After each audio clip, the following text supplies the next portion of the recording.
Assalamualaikum warahmatullahi wabarakatuh. Alhamdulillahirabbil alamin, wassalatu wassalamu ala Rasulillah wa ala alihi wa sahbihi wa mawalah, amma ba'du. Sahabat beriman yang dirahmati Allah, alhamdulillah kita bertemu lagi di channel ini. Doa dan harapan saya semoga sahabat semua selalu diberikan kesehatan, dimudahkan segala urusannya, dan dilancarkan rezekinya. Amin ya robbal alamin.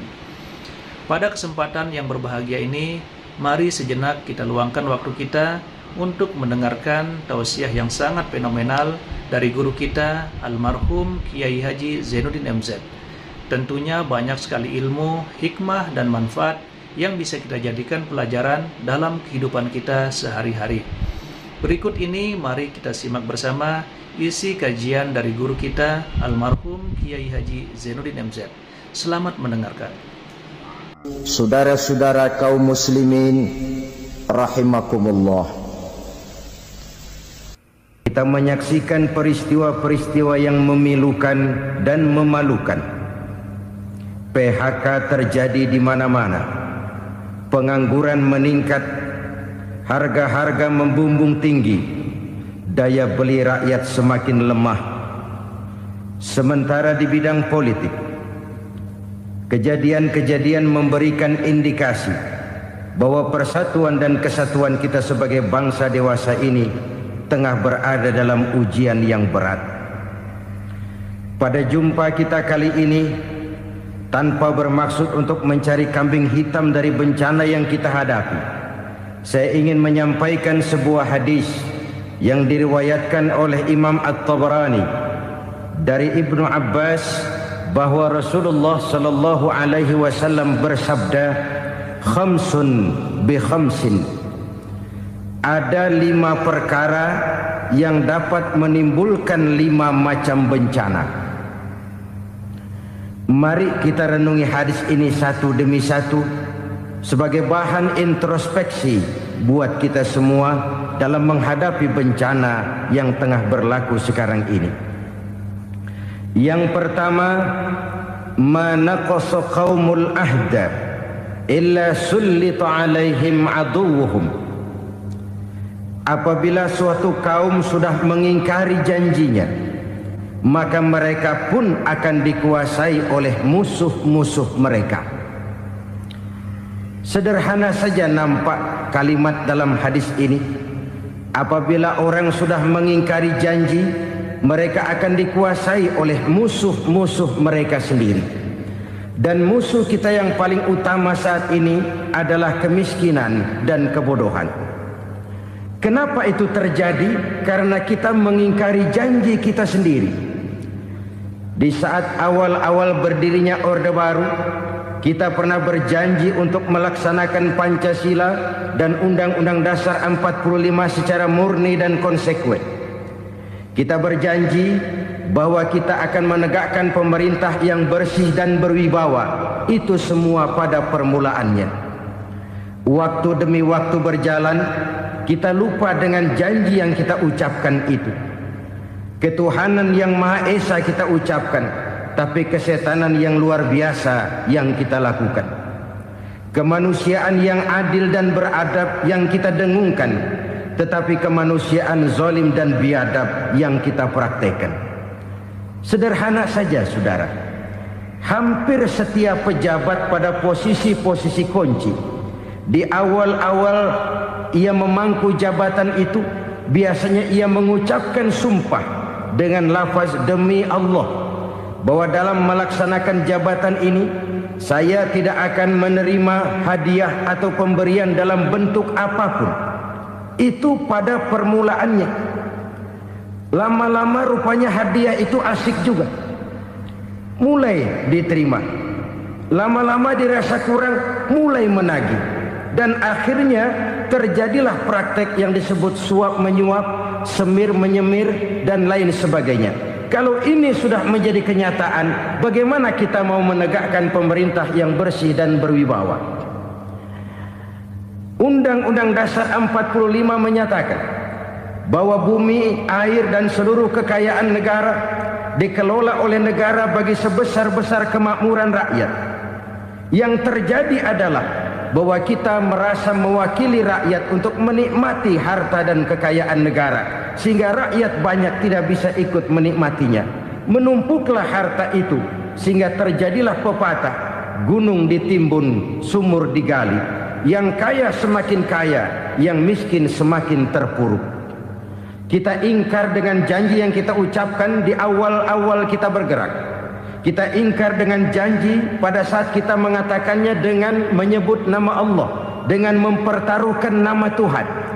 Sehingga pada akhirnya jabatan pun mengalami tender. Sudah menjadi rahasia umum. Orang mau jadi lurah mesti mengeluarkan uang. Mau jadi camat mesti mengeluarkan uang. Mau jadi wali kota, bupati, bahkan gubernur, itu ada pasarannya. Secara logika, kalau orang memperoleh satu jabatan karena banyak mengeluarkan uang, tentu pada saat ia mengeluarkan uang, ia sudah punya pemikiran, modal pasti pulang, modal pasti kembali. Kalau orang memperoleh suatu jabatan karena banyak mengeluarkan uang, maka langkah pertama yang dia lakukan setelah memangku jabatan itu ialah bagaimana uang bisa kembali, bagaimana modal bisa pulang. Kalau modal sudah pulang, pikiran berikutnya bagaimana supaya dapat untung. Lalu kapan mau bekerja untuk kepentingan rakyat? Itu nomor 18.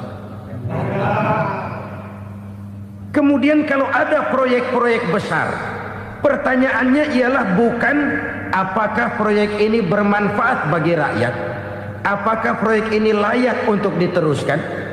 Tetapi yang jadi pertanyaan paling utama ialah bagian saya berapa duit dari proyek ini. Kita bisa lihat proyek, mega proyek lahan 1 juta hektar di Kalimantan Tengah, triliunan rupiah, dan proyek itu gagal. SD Impres bulan ini diresmikan, bulan depan retak. Jembatan-jembatan bulan ini gunting pita, bulan depan runtuh. Kita ingkar dengan janji. Kita berkata kita bekerja untuk kepentingan rakyat, tapi kita tidak pernah mengenal rakyat itu.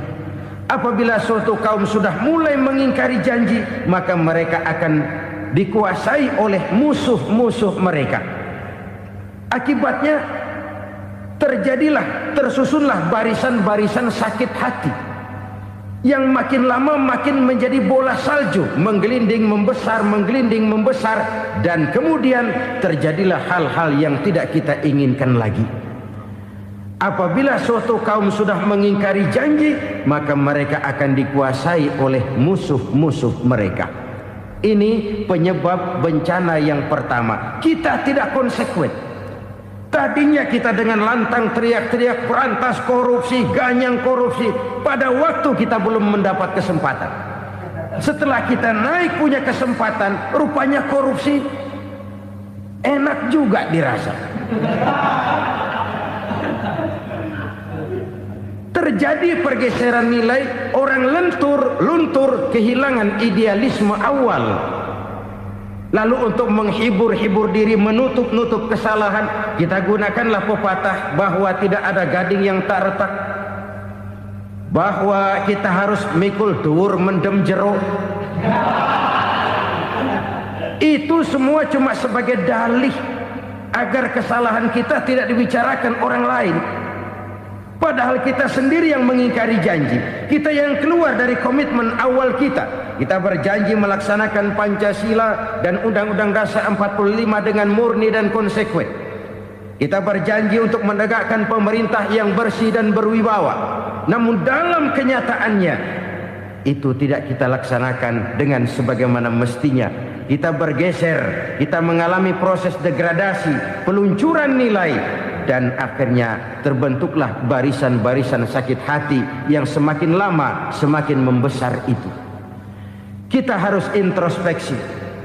Memang kalau zaman sedang susah, biasanya kambing hitam laris, tukang kompor gentayangan.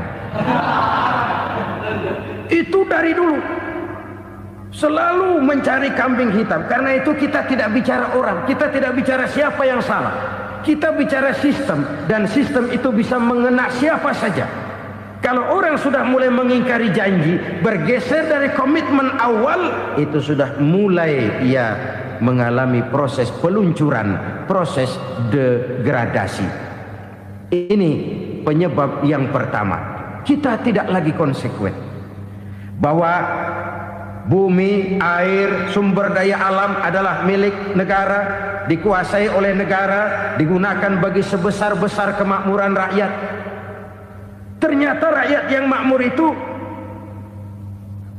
tidak merupakan gambaran yang menyeluruh dari rakyat kita. Undang-undang dasar kita menganut ekonomi kekeluargaan, tapi yang kita praktekkan adalah ekonomi keluarga. Kalau bukan keluarga nggak dapat proyek. Kalau bukan keluarga nggak dapat macam-macam. Kekeluargaan kita rubah menjadi keluarga. Timbullah penyakit nepotisme. Kita bergeser, kita ingkari janji, dan kita anggap kita atasnamakan rakyat. Rakyat cuma sekedar jadi address, rakyat cuma sekedar jadi alamat, tetapi kehidupan mereka tidak banyak berubah dan tidak banyak terangkat. Kaum muslimin rahimakumullah, ini penyakit yang pertama, penyebab bencana yang pertama. Yang kedua, kata Nabi, wa ma hakamu bighairi ma anzalallah. Apabila hukum yang diterapkan sudah tidak lagi bersumber dari hukum Allah, illa fasha fihimul faqru, maka akan bertebaranlah kemiskinan di mana-mana. Ini artinya apa? Apabila hukum tinggal sebuah stempel, apabila hukum sudah diatur menurut kepentingan, apabila hukum sudah tidak lagi ditegakkan secara adil, maka kemiskinan merambah di mana-mana. Hukum diatur menurut selera orang yang sedang berkuasa, maka yang benar bisa jadi salah, yang salah bisa jadi benar. Hukum dalam kenyataan hidup berlaku seperti pisau. Pisau itu kan saudara lihat, yang namanya pisau dimanapun itu tajamnya ke bawah, ke atas tumpul. Kalau hukum itu, kalau untuk rakyat, hukum itu tajam bukan main, cepat sekali dilaksanakan. Tapi giliran menengah ke atas, yang gedean dikit berbuat salah, hukum tumpul. Hukum pura-pura tidak dengar. Akibatnya terluka rasa keadilan rakyat. Satu kasus rakyat diam, dua kasus rakyat diam, tiga kasus rakyat diam, kasus terakumulasi di hati rakyat. Luka rasa keadilan, dan itu menjadi sumber bencana. Penjarahan, kita tidak setuju itu, tapi kita harus melihat kausalnya. Itu kan tidak berdiri sendiri. Itu kan karena terlukanya rasa keadilan rakyat, melihat kesempatan ini tidak merata. Kalau rakyat ini yang ngajukan kredit ke bank, walaupun jumlahnya cuma jutaan, ratusan ribu, susahnya 17 setan. Tapi ada orang-orang tertentu yang agunannya palsu, jaminannya palsu, bawa kata belece, bukan cuma miliaran, triliunan kredit bisa keluar. Terluka rasa keadilan, hilangnya kesempatan. Rakyat cuma dapat kesempitan, jarang dapat kesempatan. Dari lukanya rasa keadilan ini, memang ya entah lipstik, entah basa-basi, dibentuklah tim ini, dibentuklah badan pengawas ini, dibentuklah tim ini. Kalau membentur tahu, hancur tahu. Tapi kalau tim yang dibentuk membentur karang, bukan karangnya yang hancur biasanya, timnya yang bubar. Kenapa? Yang dibentur batu karang yang sangat keras. Kita main-main dengan hukum, kita tidak konsekuen dengan hukum. Luka rasa keadilan, dan itu terakumulasi. Edi Tamsil, rakyat tahu, terakumulasi, menguap begitu saja. Kasus-kasus lain rakyat tahu, menguap begitu saja. Ketidakadilan terakumulasi, mengendap di hati rakyat, menunggu ledakan. Pada saat sumbu meledak, rakyat tidak bisa dibendung lagi.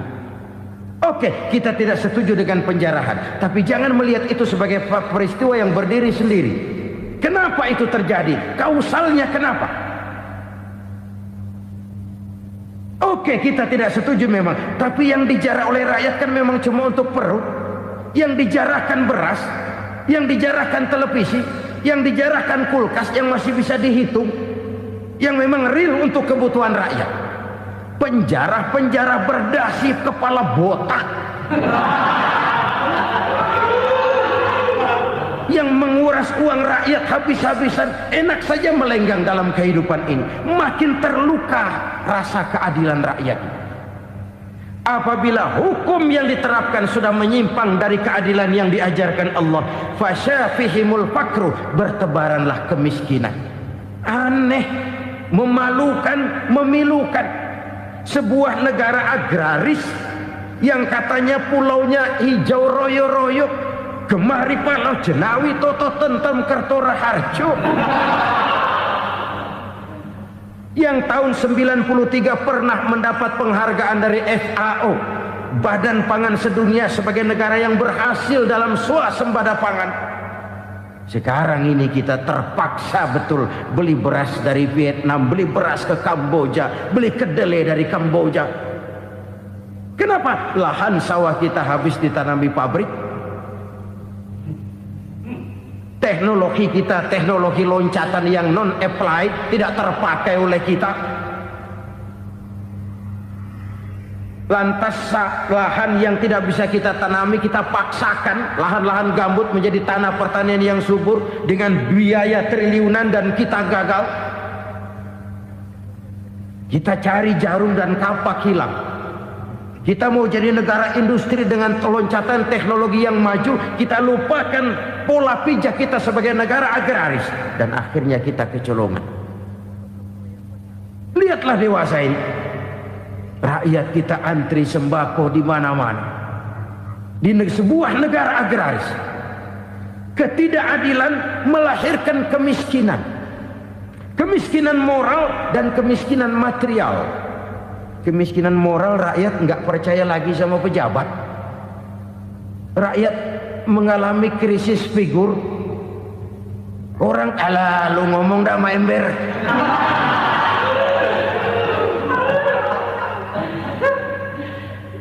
Penataran yang menghabiskan biaya miliaran itu melahirkan pejabat-pejabat korup. Pengawasan yang menghabiskan biaya miliaran itu ternyata impoten, mandul. Kemiskinan moral. Jujur saya berkata, saudara-saudara, setelah pintu reformasi dibuka, itu yang masuk memang macam-macam. Ada yang memang punya tujuan murni, konsekuen dan punya konsep. Ada yang nunggu di tikungan, begitu mobil lewat nyamber pintu, berangkat ikut reformasi. Ada yang memanfaatkan momentum, mumpung, untuk nyampein unek-unek, ngerti nggak, pokoknya ngomong. Sehingga keadaan semakin rancu, kebingungan semakin menjadi-jadi, masalah yang paling urgen tidak terselesaikan. Sekarang ini orang berpikir mendingan jadi pala ular daripada jadi buntut macan. Buntut macan memang hebat macan, tapi kalau buntutnya cuma ugel-ugel di belakang buat apa? Mendingan jadi pala ular, kecil juga nyaplok. Artinya ya biar kecil juga kalau punya partai kan gagah. Lalu rame-rame bikin partai kayak bikin arisan. Orang makin mengalami dislokasi. Semua mau jadi pahlawan, semua mau nomor satu, semua ngomong. Iya kalau bidangnya, kalau bukan makin rancu. Marilah lewat kesempatan ini saya mengajak kita untuk tahu diri. Biarkan politisi ngomong politik, biarkan ekonom menata ekonomi, biarkan praktisi bicara soal hukum, biarkan rakyat munajat, istighfar, mohon pertolongan Allah. Tahu diri kita. Kalau memang ayam, kukuruyuk aja dah. Kalau memang kucing, ayo ngeong. Kalau kambing, silahkan ngembe. Udah tahu ayam, ngeong bunyinya. Suaranya palas, orang nggak ngerti, bingung, makin menjadi-jadi. Ibarat kesebelasan sepak bola bangsa kita sekarang ini, rame-rame mau bikin gol, kiper ikut nyerang sekarang. Memilukan dan bahkan memalukan. Wa ma hakamu bighairi ma anzalallah illa fasha fihimul fakru. Kalau hukum yang diterapkan sudah menyimpang dari keadilan yang diajarkan Allah, bertebaranlah kemiskinan di mana-mana. Coba sekarang ini, yang punya duit bingung, apalagi yang kagak punya duit. Yang pengusaha gede ngeluh, apalagi yang pengusaha pas-pasan. Yang kagak punya beras, yang punya beras saja masih bingung, apalagi yang nggak punya beras. Ini sudah demikian merata. Dulu kita kagum mendengar konglomerat kelas buadah, kelas-kelas yang seakan-akan cuma ada dalam khayalan mereka, punya kekayaan miliaran dolar, triliunan. Sudahlah, seolah-olah nggak terjangkau sama kita. Weh, ternyata yang gede-gede itu juga gede utangnya. Dan rontok satu demi satu. Ternyata rakyat selama ini cuma dialamatkan, cuma dijadikan address.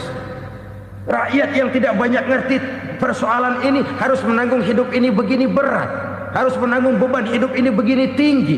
Daya beli semakin lemah, semakin terpuruk dan terpuruk, sedang keadaan belum juga banyak berubah. Yang hutang sama luar negeri itu kan bukan rakyat kecil, Ciano. Yang banyak nyimpen dolar juga kan Ciano. Rakyat kecil bocah kampung mah jangankan nyimpen dolar, ngelihat juga tumben. Kemana kita mesti bercermin? Sekali lagi saya mengatakan, maaf, kita tidak bermaksud mencari kambing hitam. Karena itu kita tidak bicara orang, kita bicara sistem, kita bicara keadaan. Beginilah yang dikatakan Nabi, penyebab timbulnya bencana, hukum yang ditegakkan tidak lagi berorientasi kepada keadilan, tapi berorientasi kepada kepentingan. Akhirnya bentuk hukum seperti pisau, tajam ke bawah, tumpul ke atas. Hukum cuma buat rakyat kecil, tetapi kelompok menengah ke atas kadang-kadang kebal dari perlakuan hukum. Maka bertebaranlah kemiskinan. Iya, kemiskinan moral berupa lukanya rasa keadilan. Kalau rasa keadilan terluka, orang kan nunggu kesempatan, saudara. Iya, dia nggak bisa ngomong, iya, dia nggak sanggup action, iya, dia nggak bisa tunjuk rasa, tapi hatinya kan, kapan ada kesempatan, kapan ada waktu, tunggu. Hatinya mesti begitu. Sehingga begitu ada kesempatan, terjadilah hal-hal yang tidak terhindarkan. Dan itu ekses, bukan reformasi. Jangan seperti sebuah dialog saya dengan seorang abang beca. Saya bertanya, bang, ya, abang tahu nggak reformasi? Tahu. Ustaz, apa? Pembakaran. Terus penjarahan. Lalu perkosaan. Itu reformasi. Itu yang saya lihat. Nah, itu yang dia lihat. Saya tentu tidak menyalahkan abang beca kita, karena memang itu yang dia lihat dan sejauh itu wawasannya. Tapi ini indikasi bahwa banyak rakyat kita yang belum bisa menggunakan kebebasan secara bertanggung jawab. Padahal kebebasan tanpa tanggung jawab tirani. Sebuah contoh gampang-gampangan. Saya beli radio, saya setel di kamar saya, lalu saya bilang, ini radio gue. Yang beli gue, pakai duit gue setel di kamar gue, sekeras-kerasnya, gak ada urusan sama orang lain. Itu kata saya. Tetapi tetangga saya sebelah rumah kan boleh juga ngomong begitu. Kata tetangga saya, ini mata gue, yang ngantuk gue tidur di kamar gue, kenapa suara radio lu nyampe kemari? Artinya apa ini? Kebebasan saya nyetel radio dibatasi oleh kebebasan tetangga saya yang mau tidur. Tidak ada kebebasan mutlak. Kebebasan mutlak tanpa tanggung jawab kembali akan melahirkan tirani, kembali akan melahirkan pemaksaan kehendak. Dan itu lagi-lagi bukan demokrasi. Saudara-saudara kaum muslimin rahimakumullah. Ini penyakit yang kedua, lukanya rasa keadilan, terutama di kalangan rakyat kecil. Itu mengendap menjadi akumulasi dan menunggu giliran kapan bisa dimuntahkan. Dengan kata lain, rakyatnya udah banyak banget makan yang perutnya jadi enak, nyelam. Kapan nunggu muntahnya? Udah begini banyak akumulasi yang mereka pendam di perut ini, sehingga ketika terjadi kesempatan itu sudah tidak terkendalikan lagi. Kita out of control. Saya tidak mentolerir sikap-sikap kekerasan. Bahkan saya lebih cenderung bahwa kalau di rumah kita banyak tikusnya saja racuni, jangan rumah dibakar. Bahwa ada korupsi, ya, ada kolusi, memang ada nepotisme, tentu. Tetapi tikusnya saja racuni, jangan rumah dibakar. Masa mau ngusir tikus bakar rumah? Tikusnya lari, tikusnya selamat, rumahnya ewes-ewes.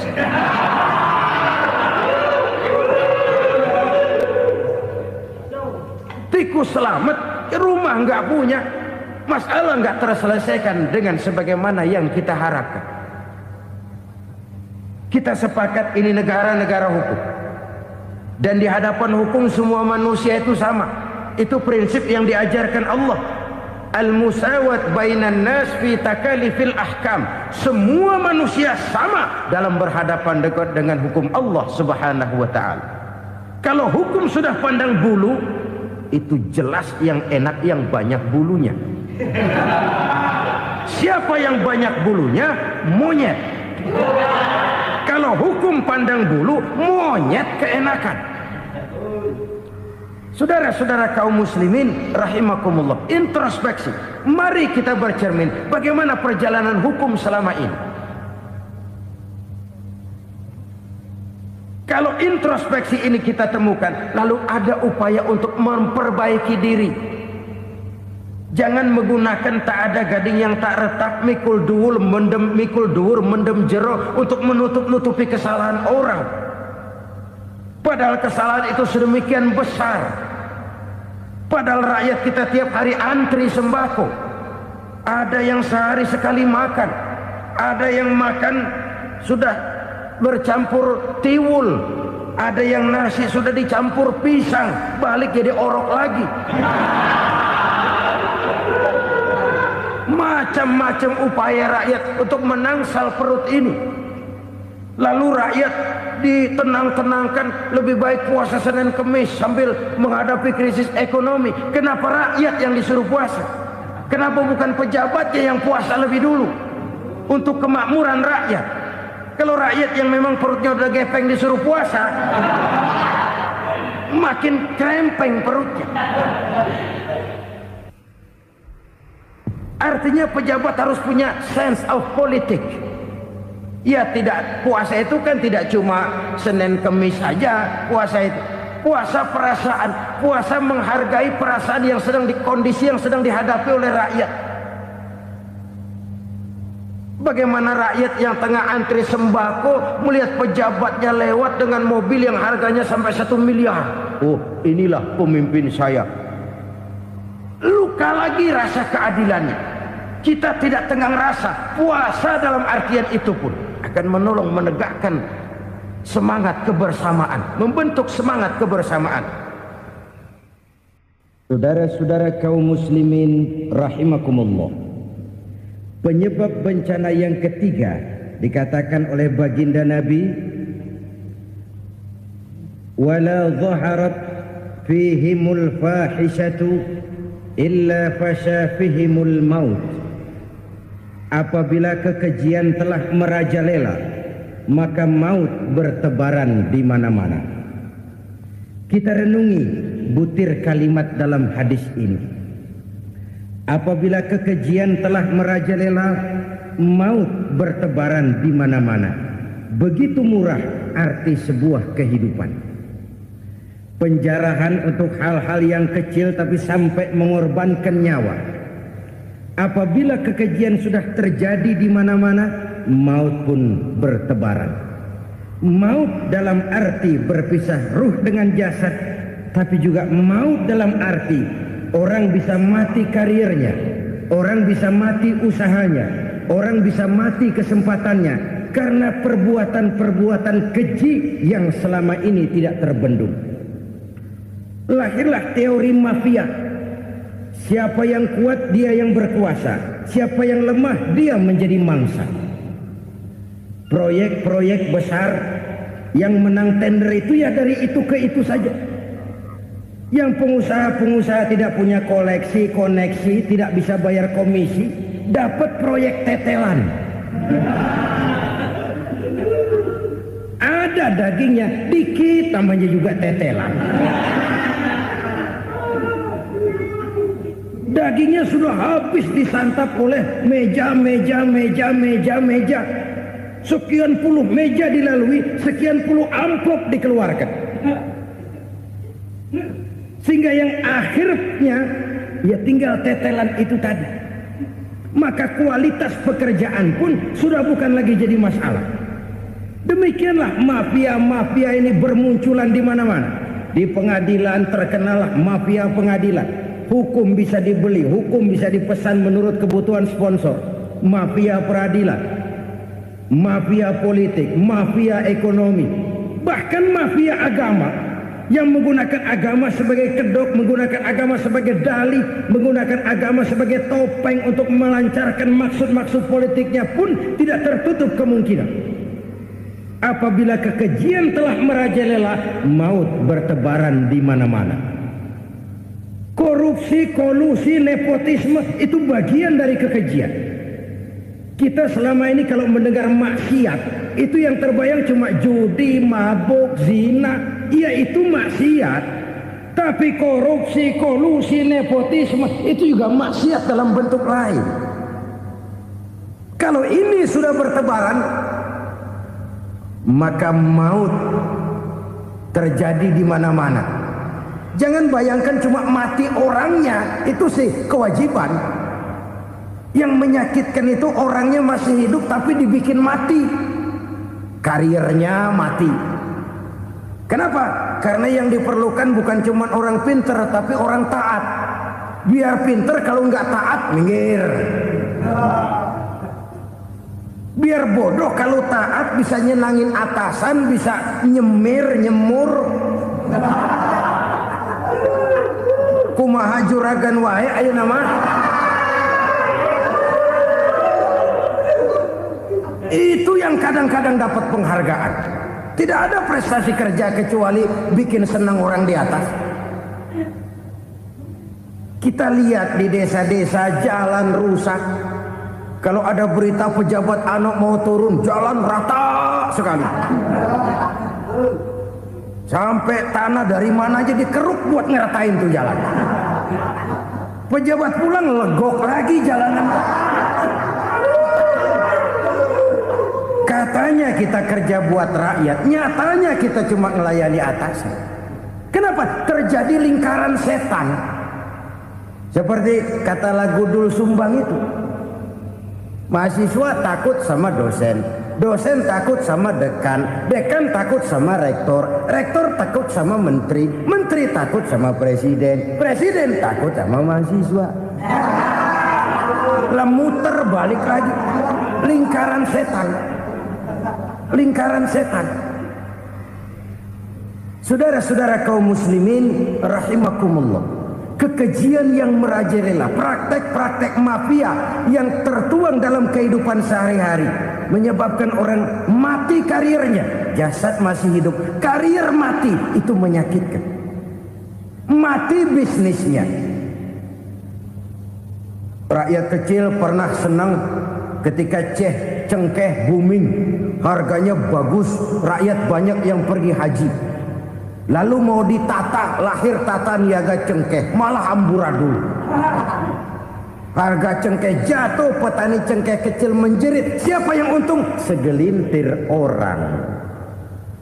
Masihkah kita pakai atas nama rakyat untuk kepentingan nasional, padahal yang nyanyi cuma segelintir orang? Masihkah kita mau bohongi rakyat ini dengan mobil nasional tapi bikinan Korea? Masihkah kita mau bermain verbalisme, bermain kata? Ini sebuah masa lalu yang tidak perlu terulang lagi untuk masa-masa yang akan datang. Kekejian merajalela, orang mati karier, bisa mati usaha, mati bisnis. Usahanya maju, dirangkul, hancur. Usahanya maju, dipukul, hancur, tenggelam. Bahkan yang memilukan dan memalukan badan-badan usaha milik negara itu dikebiri sedemikian rupa sehingga tidak menghasilkan hal-hal yang bermanfaat buat negara. Saudara-saudara kaum muslimin rahimakumullah, kalau nafsu yang sudah mengatur itu semua, maka kekejian pun merajalela. Orang sudah pakai teori mafia, yang kuat dia yang menang, yang kuat dia yang berkuasa, yang lemah silakan minggir di sudut-sudut kehidupan. Kalau kekejian seperti ini merajalela, maut bertebaran di mana-mana. Banyak orang mati kariernya, banyak orang mati usahanya, banyak orang mati imajinasinya. Sekarang ini dalam dunia seni yang banyak karyawan seni, bukan seniman. Seniman itu kan dilahirkan, lain seniman, lain karyawan seni. Sekarang yang banyak karyawan seni, bukan seniman. Mati karier, mati imajinasi, mati improvisasi. Sehingga kehidupan persis sinetron. Sinetron itu yang kita lihat rumah mewah, yang kita lihat rumah bagus. Gak pernah kita lihat di sinetron kita ini rakyat antri sembako. Kita dijejali hal-hal yang indah, yang wah, yang membuat kita tenggelam dalam gaya hidup instan, tenggelam dalam gaya hidup wah. Kita lupa dengan realitas keseharian di tengah-tengah masyarakat kita. Lahirlah kelompok-kelompok selebritis, dibesarkan oleh berbagai media. Selebritis pilek aja masuk koran, pilek.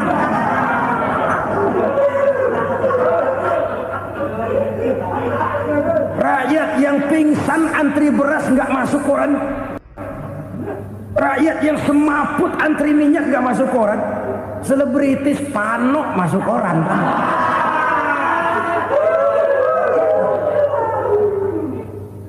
Kita besarkan hal-hal kecil, kita kecilkan hal-hal besar. Karena apa? Kita mengejar oplah, kita profit oriented, tidak lagi berorientasi kepada realitas hidup yang kita hadapi ini. Kalau kekejian sudah merajalela, kata Nabi, maka maut bertebaran di mana-mana. Maut dalam artian maut, coba lihat sekarang begitu murah nyawa. Karena 1000 perak orang mau nusuk bunuh. Karena beras seliter orang khilaf. Begitu murah kehidupan. Tapi kekejian dalam bentuk korupsi, kolusi, nepotisme, kekejian dalam bentuk itu mematikan karier, mematikan bisnis, mematikan imajinasi, mematikan kreativitas. Itu juga maut dalam bentuk lain akibat kekejaman lain. Ini penyebab yang ketiga. Yang keempat, penyebab bencana menurut baginda Rasul, wala tuffiful mikyala illa muni'un nabat. Apabila timbangan sudah dicurangi, maka tercegahlah tumbuh-tumbuhan. Apabila timbangan sudah mulai curang, maka terjadilah musim paceklik. Apabila bisnis sudah bergaya mafia tadi itu. Kecurangan-kecurangan terjadi, tender di balik pintu. Yang dimenangkan cuma kelompok-kelompok yang bisa memberikan presentasi yang besar. Muni'un nabat, terjadilah paceklik. Paceklik, panen gagal, wereng ya wereng, kemarau panjang, it's okay, air sulit, iya, tetapi kan semua itu ada yang ngatur. Kemarau ada yang ngatur, belalang itu ada yang ngatur, air itu juga ada yang ngatur. Yang ngatur itu yang serba maha. Kalau ia murka melihat kecurangan timbangan, Allah itu kalau murka kan gampang saja, tinggal komandoin balang, lang, hancurin tuh sawah. Konvoy belalang, konvoy. Subhanallah, sangat luar biasa apa yang sudah dijelaskan oleh guru kita almarhum Kiai Haji Zainuddin MZ. Sahabat beriman yang dimuliakan Allah, tetaplah di channel ini karena kajian ini belum selesai dan masih banyak lagi hal-hal menarik yang akan disampaikan oleh guru kita almarhum Kiai Haji Zainuddin MZ. Maka dari itu, mari kita lanjutkan kembali. Selamat mendengarkan. Allah tinggal ngutik angin El Nino, mampir lo ke Indonesia. Hujan gak turun-turun, kemarau panjang. Jadi kalau musim kemarau kan namanya anginnya El Nino. Kalau musim hujan anginnya namanya La Nina. Cakep namanya, kejem orangnya. Saudara lihat Cina sekarang sedang kena La Nina, banjir besar, ribuan orang meninggal. Dia mah ribuan mati kagak berasa, rakyatnya miliaran. Bangladesh lagi ngalami La Nina, India lagi ngalami La Nina. Angin, hujan, kemarau, belalang itu kan ada yang ngendaliin. Kuncinya bukan di belalangnya, kuncinya bukan di peredaran matahari berputar, kuncinya di atas yang mengatur semua itu.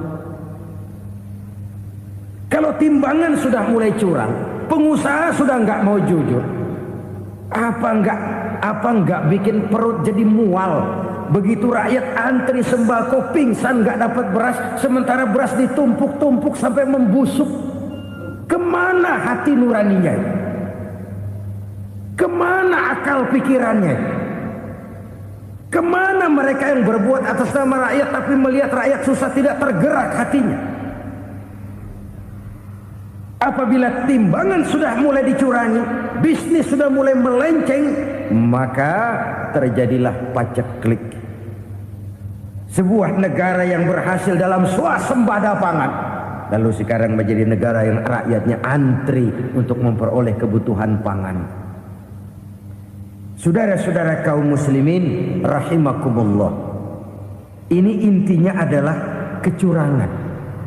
Kalau kecurangan sudah terjadi di mana-mana, dan ini milik siapa saja, bukan soal tempat, bukan soal jabatan, soal manusianya, SDM-nya. Kecurangan tidak cuma terjadi di kantor, di masjid bisa terjadi kecurangan. Korupsi tidak hanya bisa terjadi di kantor, di madrasah bisa ada korupsi. Faktor manusianya, ini soal SDM. Kecurangan yang besar tentu besar lagi kerugiannya.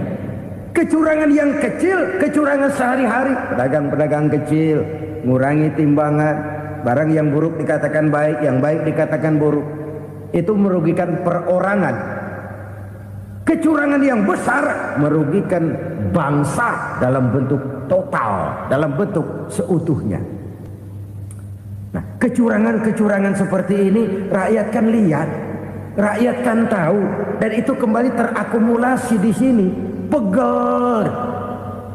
Dan jangan lupa, rakyat yang nggak ngomong itu, rakyat yang nggak bersuara itu, batinnya menjerit, jeritannya menggoncang aras, dan itu didengar Allah. Yadullah fauqal jamaah, kata Nabi, tangan Tuhan di atas orang banyak. Jeritan hati rakyat menggoncang aras. Rakyat yang terlalu banyak dizolim, rakyat yang terlalu banyak dirugikan, ya rakyat yang terlalu banyak di atas namakan, menjerit batinnya, menggoncang aras, dan Allah bisa menggerakkan apa saja untuk membuat satu situasi. Allah bisa menggerakkan apa saja untuk membuat satu situasi. Saudara-saudara kaum muslimin rahimakumullah, ini faktor yang ketiga, timbulnya kecurangan. Faktor yang keempat maksud saya. Yang kelima, penyebab timbulnya bencana menurut baginda Nabi, wala muni'uz zakat illa hubbisa anhumul qatr. Apabila zakat enggan dibayar, maka tercegahlah qatrun. Qatrun ini kalau bahasa kita sembako. Maka tercegahlah kebutuhan-kebutuhan yang kita perlukan.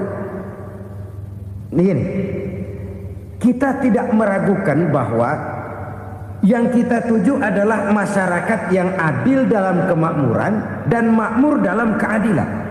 Nah, antara kemakmuran dan keadilan ini memang sering tidak bisa berjalan seiring. Pada saat kemakmuran kita kejar, ekonomi kita pacu, ada nilai-nilai keadilan yang tertinggal. Pada saat nilai keadilan kita tegakkan benar-benar, ada unsur-unsur kemakmuran yang terabaikan. Oke, kita bisa mengatakan kasus. Oke, kita bisa mengatakan itu sebagian kecil. Tapi kalau sebagian kecil, lama-lama kan jadi sebagian besar. Oke, kita mengejar kemakmuran. Pertanyaannya, kemakmuran untuk siapa? Oke, kita berikan kelompok tertentu kue yang besar dengan harapan nanti dia bagiin kuenya kepada yang kecil-kecil. Tapi kenyataan, mereka yang dapat kue besar akhirnya malah lupa diri dan lupa daratan. Mau makin besar, malah memeras yang kecil-kecil ini. Sekarang kan yang kecil modali yang besar. Ramai-ramai buka bank, ternyata kamuflase. Uang banknya untuk kredit perusahaannya sendiri.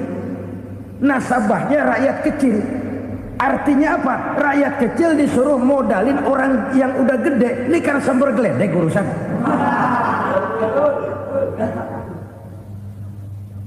Ini kan permainan apa lagi? Rakyat kecil suruh modali yang gede. Nasabahnya rakyat kecil, kumpulkan uangnya di bank, kucurkan kredit kepada perusahaannya sendiri. Bukankah itu rakyat kecil suruh modali yang gede? Sudah begitu kejamkah kita untuk meraih keuntungan dengan mengorbankan orang kecil ini? Sudah tidak bicara lagi kah nurani kita melihat penderitaan orang yang semakin susah ini? Kalau zakat enggan dibayar, padahal zakat 2,5% saja, 2,5% saja. Kalau itu pun enggan, kalau zakat saja enggan, bagaimana pula yang namanya sedekah, bagaimana pula yang namanya infak, bagaimana pula yang namanya santunan, bantuan. Kadang-kadang lipstick nyumbang si nyumbang, cuman nyolongnya lebih gede. Ini namanya sumbangan lipstick. Buat lipstick itu kan buat ngumpetin bibir pucat. Itu fungsi utama lipstick. Buat ngumpetin korupsinya, nyumbang kegiatan-kegiatan sosial. Tapi yang dia korup lebih gede dari yang dia sumbangi. Lipstick kamuflase. Nepu kata anak sekarang.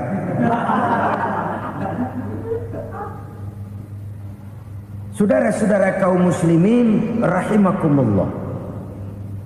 Demikian berat kewajiban zakat ini sampai di zaman Sayyidina Abu Bakar pernah keluar komando perangi orang yang enggan membayar zakat. Perangi.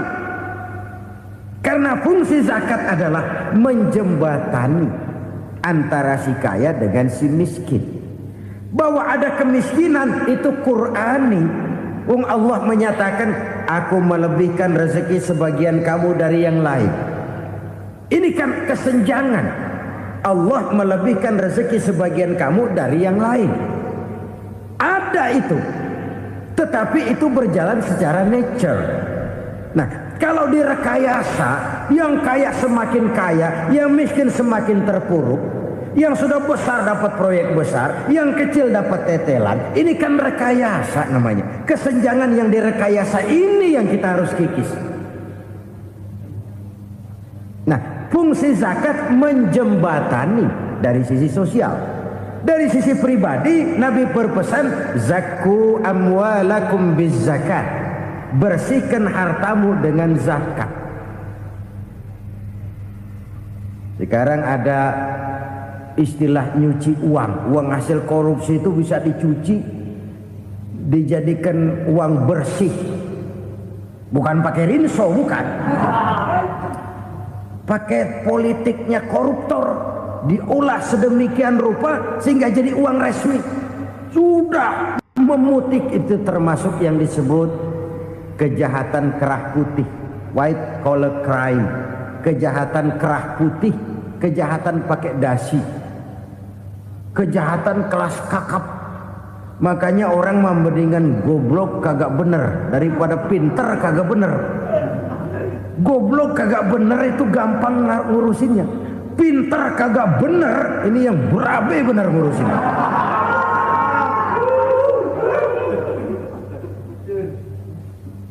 Kita bukan cuma perlu orang pinter kok di zaman sekarang. Kita perlu orang-orang bener yang punya komitmen, yang sesuai kata dan perbuatan, yang bisa merasakan apa yang dirasakan oleh rakyat, yang punya sense of politik yang tinggi, yang peka, yang penuh keterbukaan, yang punya wawasan dan pandangan jauh ke depan. Dari sisi pribadi, zakat itu membersihkan harta kita. Ya, dia tercampur dengan yang subuhat, dia bahkan mungkin tercampur dengan sedikit-sedikit yang haram. Itu zakku amwalakum biz zakat. Bersihkan hartamu dengan zakat itu.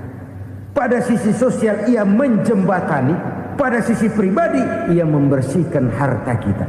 Karena itu kalau kita minta berdoa, minta rezeki, syarat rezeki itu halalan thayyiban wasi'an. Nggak pernah kurang dari 3 itu. Halal, bagus, banyak. Halal, bagus, tapi sedikit, susah ngaturnya. Halal, banyak, tapi kurang bagus. Buat apaan? Bagus, banyak, tapi haram. Enggak ada artinya.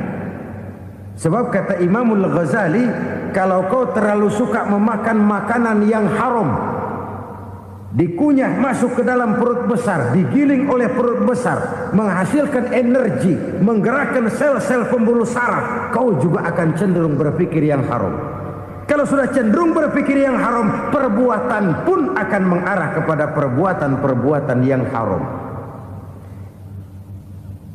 Dulu waktu kelompok Jimbaran 200 konglomerat Indonesia kumpul, dihimbau supaya sekian persen kasih pengusaha-pengusaha lemah. Itu kan cuma sekedar belas kasihan, tidak banyak menolong keadaan. Dan bukan itu yang diperlukan pengusaha-pengusaha kecil. Yang diperlukan adalah berikan kami kesempatan seperti mereka dapat kesempatan. Berikan kami peluang seperti mereka juga dikasih peluang. Kalau cuma dikasih 100 juta, 200 juta hari ini, usaha kami nggak ada prospeknya, peluang kagak ada, kan sama juga bohong. Diceburin ke kali, disuruh berenang, tangan diikat, mendingan mampusin ketahuan. Ayo berenang, berlomba, tangan diikat, kaki diikat, sama saja nyuruh mati. Jadi jangan kasih ikannya, kasih kailnya. Yang diperlukan pengusaha kecil menengah ke bawah itu bukan cuma sekedar belas kasih dari konglomerat-konglomerat besar. Berikan kami peluang seperti mereka juga dapat peluang. Berikan kami kesempatan seperti mereka dapat kesempatan. Berikan kami kredit dengan kemudahan seperti mereka juga kalau minta kredit begitu mudahnya.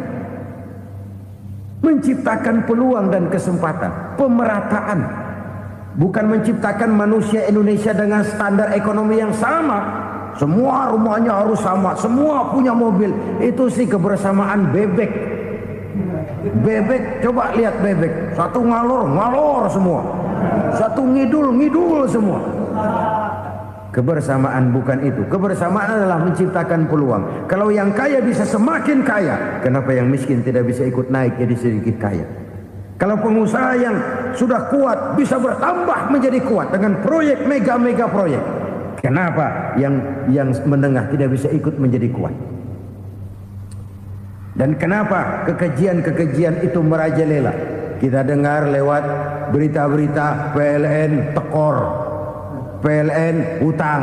Kenapa? Dia beli listrik dari swasta yang belinya lebih mahal daripada penjualannya. Artinya dia beli itu listrik dari perusahaan listrik swasta, dia jual kepada rakyat lagi. Harga jualnya lebih murah daripada dia beli kepada swasta. Kenapa? Ada tekanan lagi tuh. Biasa siklus lagi. Hukum Boyle. Atas neken, paling bawah gepeng. Ya kita nih rakyat kecil, emang nasibnya gepeng terus. Saudara-saudara kaum muslimin rahimakumullah, dari 5 penyebab bencana ini kita ambil kesimpulan untuk sebuah renungan dan introspeksi kita bersama. Pertama, mengingkari janji, padahal janji itu yang lebih tinggi nilainya adalah di hadapan Allah Subhanahu wa taala. Baik wakil-wakil rakyat di parlemen maupun pemimpin-pemimpin rakyat di dalam kabinet, apabila memangku suatu jabatan, selalu mereka mengawali dengan sumpah, dan sumpah itu dimulai dengan demi Allah. Sadarkah kita pada saat itu kita ucapkan bahwa kita sudah mempertaruhkan Allah untuk jabatan yang kita pegang? Kita sudah mempertaruhkan nama Allah untuk posisi yang dipercayakan kepada kita. Sadarkah kita bahwa menyia-nyiakan itu satu dosa yang sangat besar, yang tidak hanya kepada Allah tetapi juga kepada rakyat yang kita wakili, kepada rakyat yang kita pimpin? Cukuplah sudah rakyat dijadikan adres, umat dijadikan alamat sebagai numpang. Marilah kita kembali kepada komitmen awal dengan jujur kepada janji kita sendiri. Lalu yang kedua, kekejian, baik berupa korupsi, kolusi, nepotisme, dan perbuatan-perbuatan lain akan melahirkan kemiskinan. Kekurangan pangan bukan satu-satunya yang menyebabkan rakyat menderita. Lukanya rasa keadilan terakumulasi di hati rakyat, dan jeritan hati rakyat mengguncang aras. Kalau Allah murka, Allah bisa melakukan apa saja untuk menciptakan suatu kondisi. Faktor yang ketiga adalah praktek mafia menebarkan maut, baik orang yang mati jasad dan rohaninya maupun orang yang mati karirnya, mati kejujurannya, mati usahanya, mati imajinasinya. Hilang kreativitas kita sebagai bangsa. Faktor yang keempat, kecurangan-kecurangan di bidang usaha, di bidang tender, mengandalkan menjual kekuasaan. Dan memang repot kalau penguasa jadi pengusaha. Mau atau tidak mau, kebijakan-kebijakan kekuasaannya akan memperkuat jaring-jaring usahanya. Dan pada saat itu objektivitas sulit ditemukan lagi. Lalu yang kelima, keengganan membayar zakat, menumpuknya kekayaan negara pada kelompok-kelompok tertentu.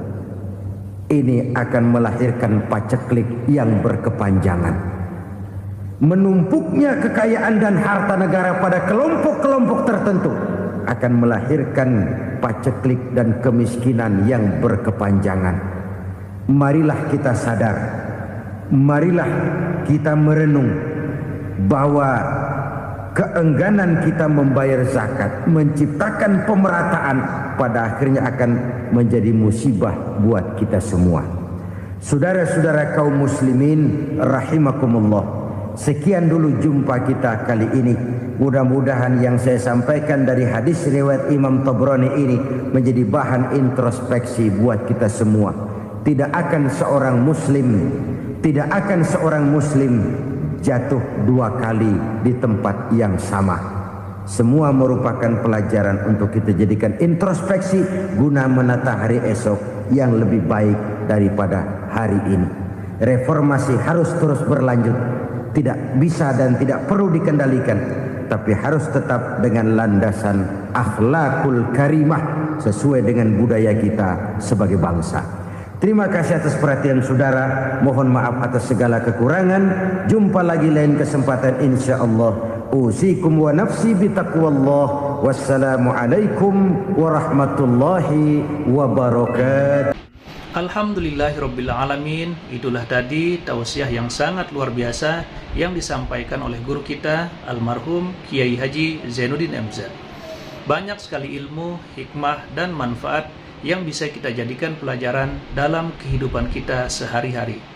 Sahabat beriman yang dimuliakan Allah, mari kita doakan guru kita, semoga beliau diampuni segala dosa-dosanya dan dilapangkan kuburnya. Amin ya rabbal alamin. Dan buat sahabat semua yang sudah setia menyimak tausiah ini sampai selesai, saya ucapkan terima kasih banyak. Semoga Allah Subhanahu wa Ta'ala senantiasa selalu melimpahkan rahmat dan karunia-Nya kepada sahabat semua, selalu diberikan kesehatan, dimudahkan segala urusannya, dan dilancarkan rezekinya. Amin ya rabbal alamin. Demikian yang dapat saya bagikan, kurang lebihnya mohon maaf. Sampai bertemu lagi di kajian berikutnya. Wabillahi taufiq wal hidayah wa ridha wal inayah. Wassalamualaikum warahmatullahi wabarakatuh. Setelah kita mendengarkan bersama tausiah yang sangat luar biasa yang sudah disampaikan oleh guru kita Al-Maghfurullah Kiai Haji Zainuddin MZ, mari kita lanjutkan aktivitas kita masing-masing. Semoga apa yang sudah disampaikan oleh beliau bermanfaat untuk kita semua. Dan buat sahabat semua, selamat menjalankan aktivitas. Semoga sehat selalu dan dilancarkan rezekinya. Amin ya rabbal alamin. Sampai bertemu lagi di video butiran ilmu berikutnya. Salam sukses selalu. Wassalamualaikum warahmatullahi wabarakatuh.